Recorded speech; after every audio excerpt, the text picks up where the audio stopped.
Gobierno de la provincia del Neuquén.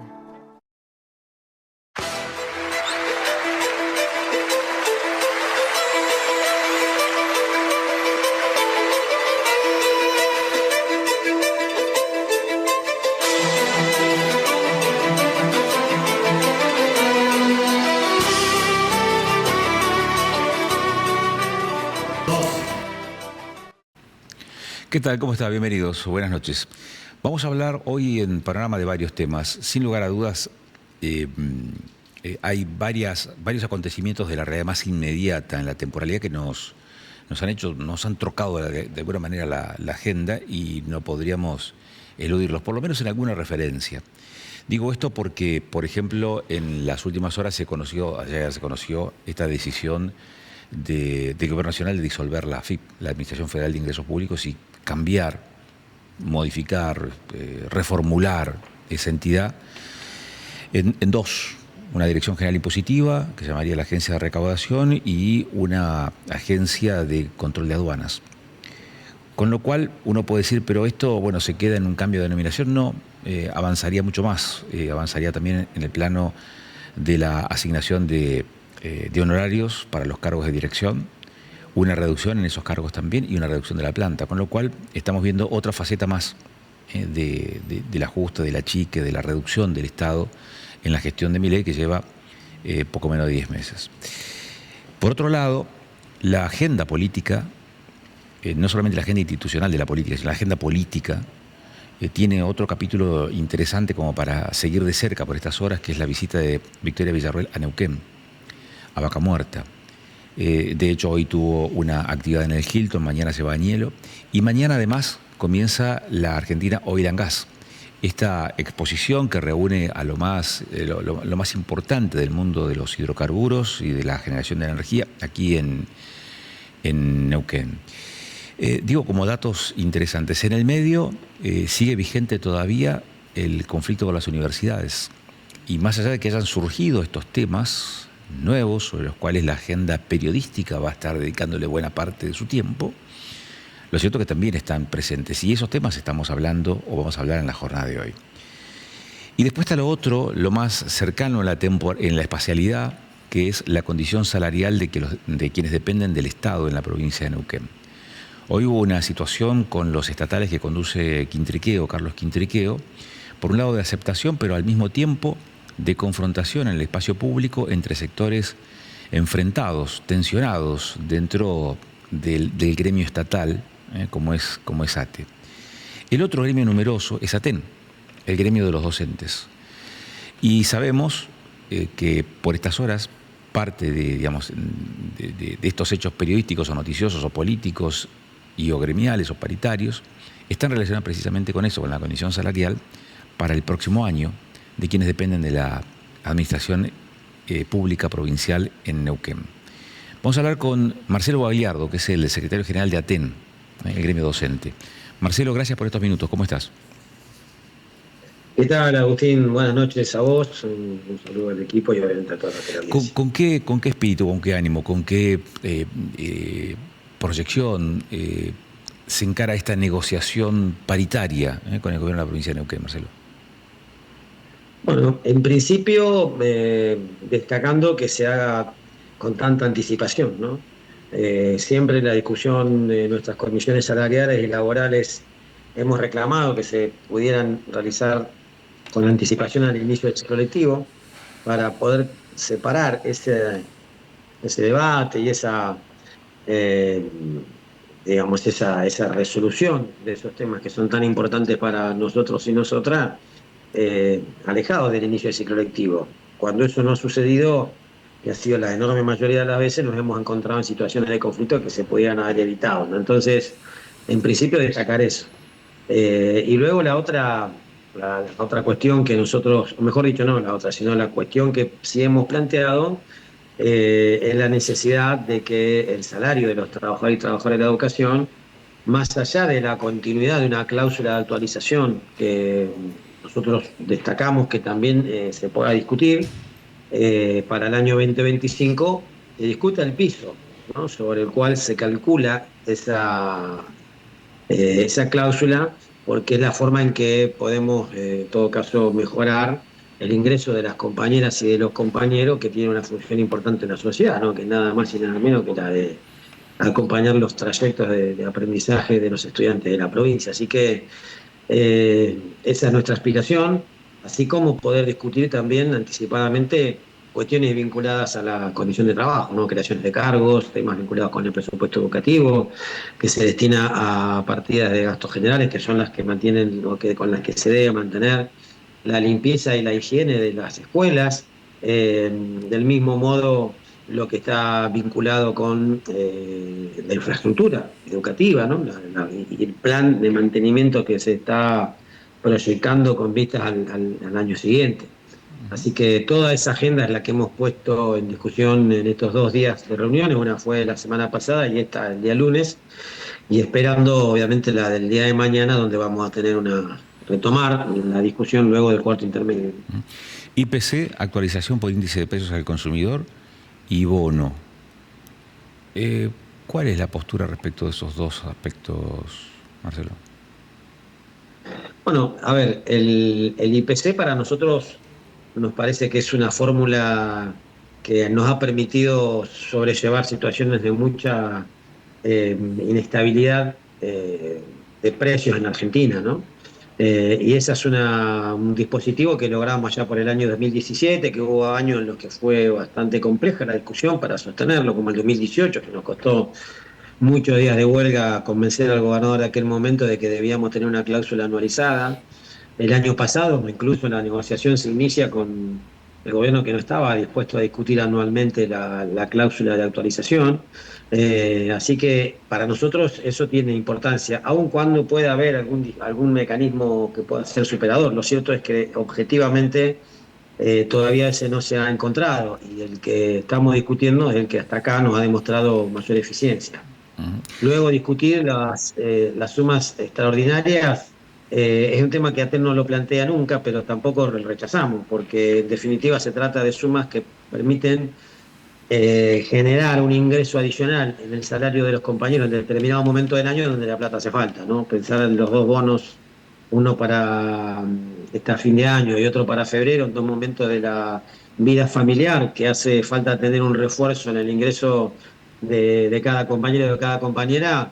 Nos parece que eso es importante, y que se respete las particularidades de la tarea docente. Por eso lo planteamos por cargo, que se pague proporcional a las horas de trabajo de cada uno de los cargos de nuestro escalafón. Lo que sí decimos que con eso no alcanza, ¿no? Es decir, esto es un piso de discusión sobre el cual hay que discutir cómo se recompone el poder adquisitivo del salario que ingresa todos los meses, ¿no? Uno podría pensar, en todo caso, que esto es una eterna insatisfacción. ¿Por qué decir que no es una eterna insatisfacción gremial, digamos, la condición salarial y laboral del sector, Marcelo?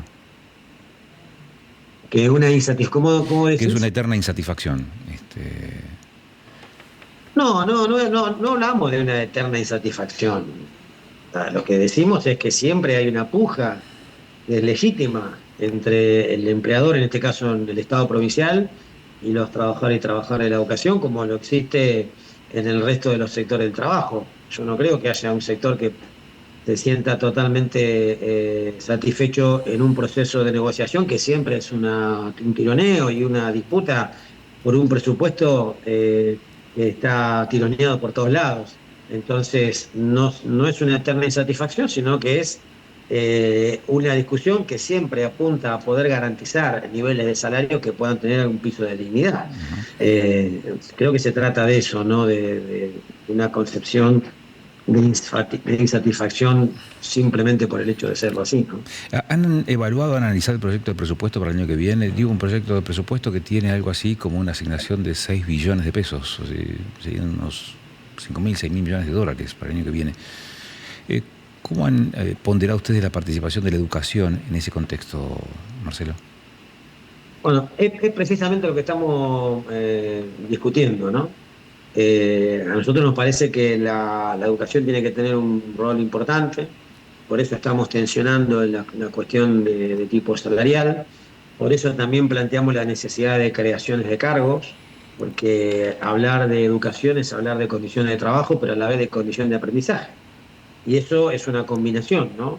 De salario, de cómo se garantizan los equipos docentes para garantizar una mejor manera de acompañar los trayectos de aprendizaje de los estudiantes de los distintos niveles y modalidades, cómo se discute el mantenimiento de escuelas, qué infraestructura estamos pensando, cómo le damos apoyo a los procesos de aprendizaje de las personas con discapacidad, y eso es todo presupuesto educativo, ¿no? Así que estamos en un momento oportuno para que esto que se está discutiendo se pueda incorporar en el proyecto de presupuesto y se tenga la previsibilidad para que no haya dificultades el año que viene a la hora de su ejecución.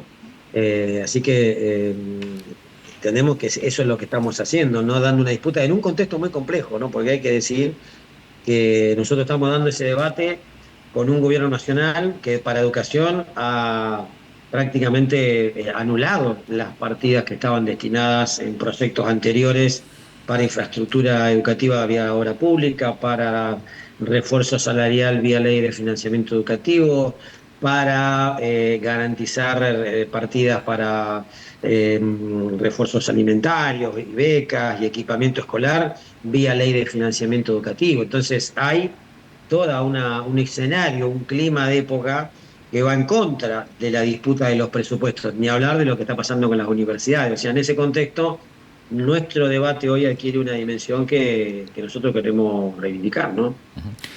¿Cuál es la mirada? Porque, a ver, Marcelo, te invito a hacer esta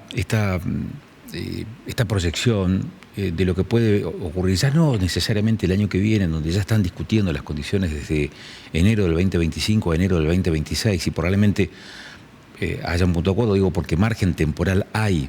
Digamos, todavía no terminó el mes 10 y ya se está discutiendo las condiciones salariales del año que viene. Pero también es cierto que la región, y particularmente la provincia de Neuquén, vive un proceso que otras provincias no viven, de la mano de una actividad que se puede transformar en una suerte de ariete de la economía, ya no de la región, sino del país, como es la vaca muerta y la generación de energía.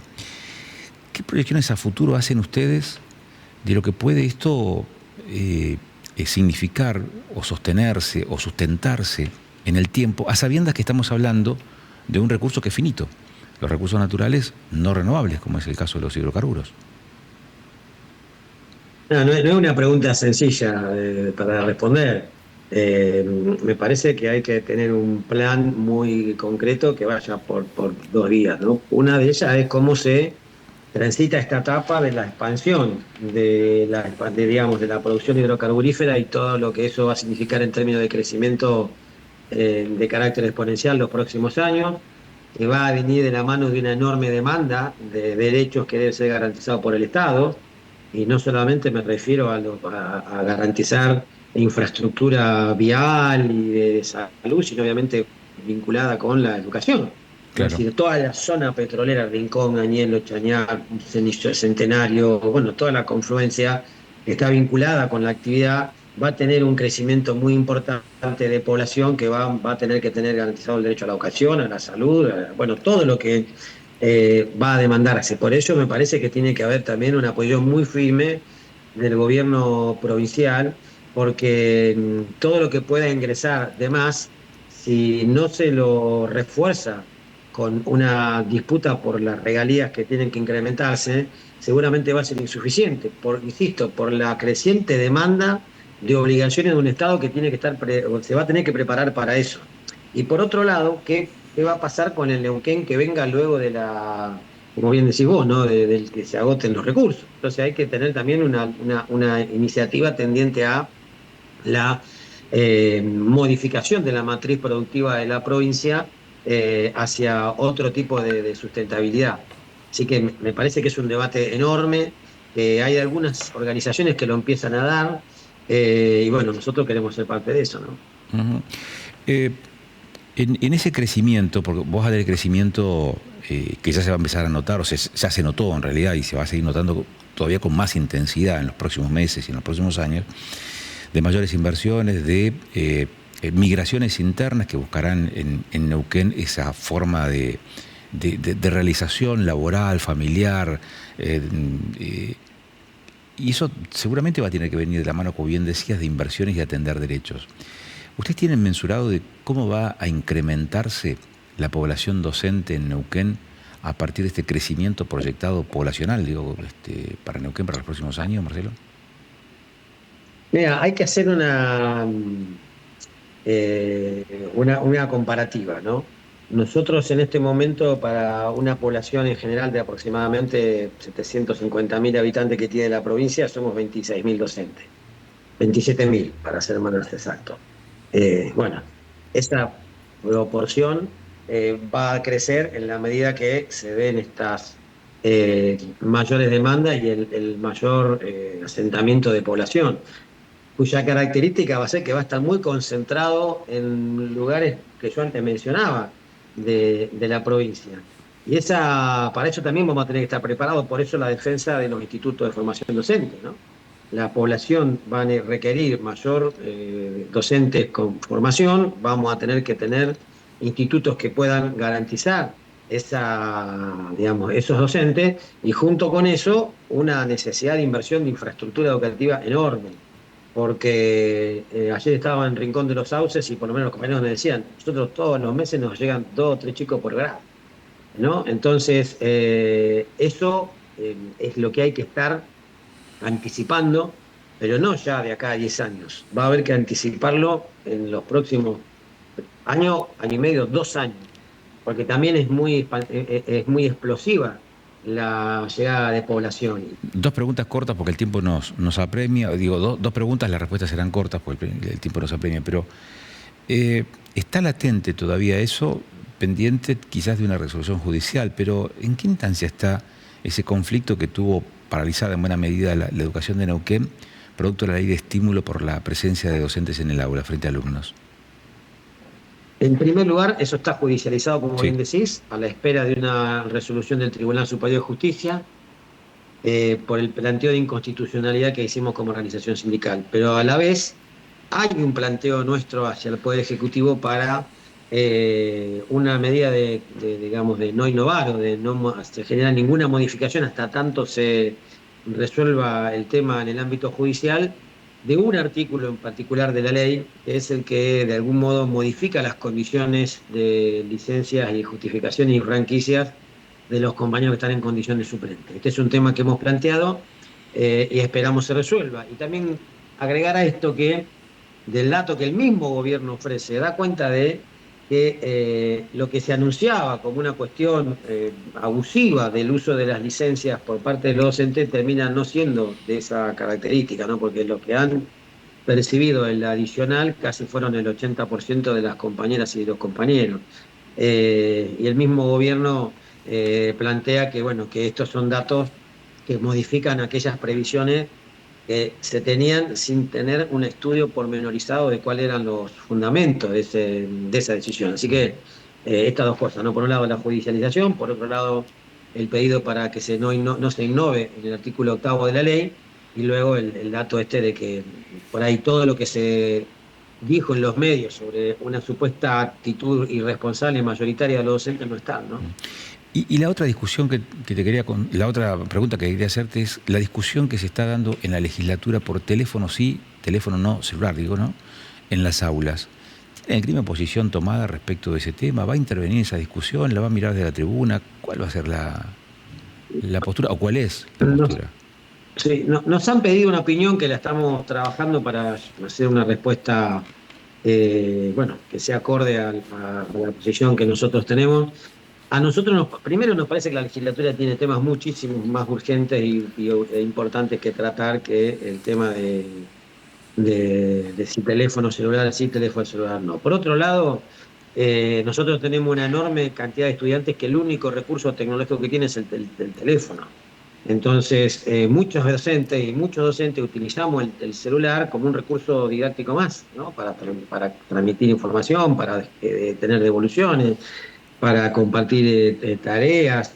Luego hay muchas familias que requieren del teléfono para la comunicación con sus hijos y sus hijas. Entonces nos parece que eso tendría que estar más puesto en el marco del acuerdo institucional ¿no? De que en determinados momentos el celular no lo vamos a usar, de que en todo caso en esta clase sí, en esta otra clase no, pero que tiene que estar más en el poder del acuerdo institucional que haga la escuela con la familia, con los estudiantes, y no una cuestión impuesta por una ley, ¿no? Así que la verdad que estamos terminando el documento, ni bien lo tengamos lo vamos a compartir, pero un poco la línea es esta, ¿no? Claro. Me llama la atención un dato, y es que no se hace referencia, digamos, se hace referencia a la comunicación entre los estudiantes y la familia, se hace hincapié en la posibilidad de tener cierta tecnología que permita acceso, por ejemplo, a las redes, el teléfono como un instrumento al servicio del docente, y el teléfono como elemento al servicio del proceso de enseñanza-aprendizaje. Es parte de eso. Es decir, como yo te decía, muchos de nuestros estudiantes no tienen otro recurso de tecnología digital que no sea el teléfono, ¿no? Porque los equipos de computación lamentablemente se discontinuaron Conectar igualdad. digamos, los proyectos que permitían el acceso de las notebooks a los estudiantes, o sea que hoy casi no quedan de entrega de ese tipo de recursos en las escuelas, que además en el nivel primario es donde menos se ofreció, o sea que el teléfono tiene una vinculación con un recurso que se puede utilizar para esto que bien decís, ¿no? Que es un refuerzo, un recurso del proceso de enseñanza-aprendizaje. Por eso nosotros planteamos esto del acuerdo institucional. A veces se entiende el teléfono como un instrumento nocivo, ¿no? Porque a veces también un mal uso de esa tecnología o de las redes sociales no colabora con los procesos de enseñanza-aprendizaje, sino todo lo contrario. Pero la formación en el uso responsable de los dispositivos electrónicos, del uso responsable de las redes sociales, es parte de lo que las nuevas generaciones tienen que aprender, ¿no? Para no cometer los errores que a veces cometemos los adultos con el uso de estos nuevos instrumentos, ¿no? Marcelo, gracias por la gentileza de darnos estos minutos de tu tiempo. Muy amable, como siempre. No, al contrario, gracias a vos, Agustín, un abrazo a vos y al equipo. Un abrazo. Marcelo Bagliardo es el secretario general de ATEN, el sindicato docente en la provincia de Neuquén. Mañana tendrán reunión, es la continuidad de la reunión que se realizó recientemente con gobierno, con el empleador, con el Estado provincial neuquino como empleador de los docentes, para definir la escala salarial para el ciclo que comienza en enero del 2025 y se proyecta hasta enero del 2026. Es decir, la condición económica de los docentes, así como se estuvo discutiendo la condición económica de los otros gremios estatales, es lo que se va a discutir mañana, o se va a continuar discutiendo mañana, en busca de encontrar puntos de acuerdo entre provincia y ATEN. Hoy hubo una reunión similar, pero con ribetes llamativos de ATE, el gremio que conduce Quintriqueo con el gobierno provincial. De esto seguramente estaremos hablando en próximas ediciones. Vamos a la pausa ahora. Cuando volvamos vamos a hablar de la cuestión educativa, pero a nivel universitario, y de cómo están las cosas planteadas allí, luego del veto a la ley de financiamiento universitario y de los temas que han ido surgiendo en estos últimos días que ponen en tensión la visibilidad de ese otro conflicto.